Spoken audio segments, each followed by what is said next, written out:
Okay, guys, good afternoon, guys. Let's talk about this medication. This medication is known as oxytocin. It is this medication that is added inside your drip. That is your infusion when you are in labor and you said that they put hot drip for me and I started running mad and my contraction becomes strong. Actually, there is no drip, there is no infusion known as hot drip.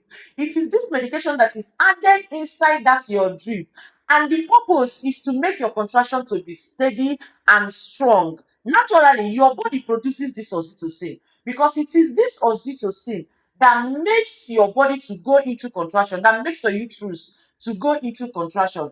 But when you enter active stage of labor and you are expected that your contraction will become strong and steady, but it's not becoming strong and it is not steady, it's not moving prior to your level of cervical dilatation, what happens? Your midwife will add this oxytocin, or your doctor, inside your drip for it to strengthen your contraction. It is very, very useful when it comes to midwifery practice or obstetric practice or gynecological practice.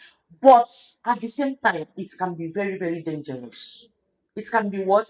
Very, very dangerous. This medication, never you allow any human being to inject you this medication IM intramuscularly, like in your laps or in your buttocks, when your baby is still inside your belly breathing. Did you know why?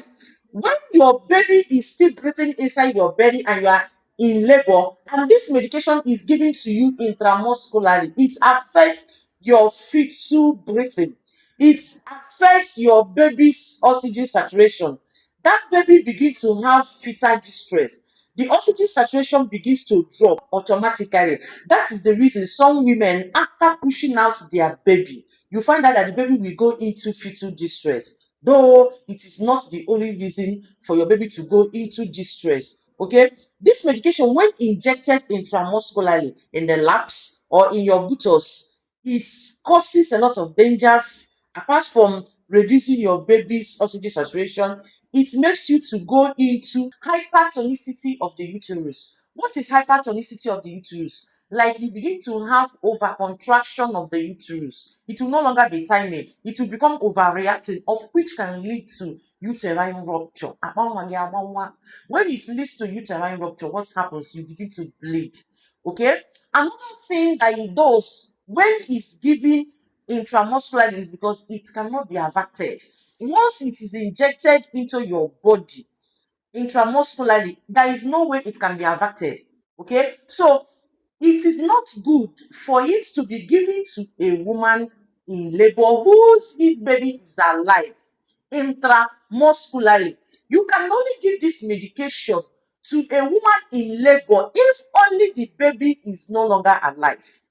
If only the baby is no longer alive.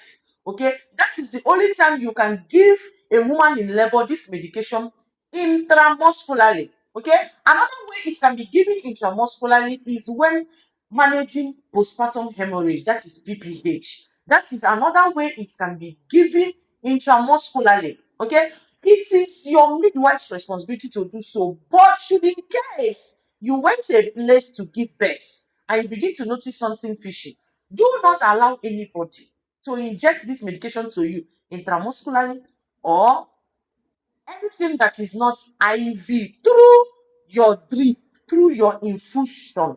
It must come with your infusion, it must come with your drip. It must not be given direct without your drip because it needs intervals of action. If you find my video interesting, please share the video. Someone might listen and learn. Thank you.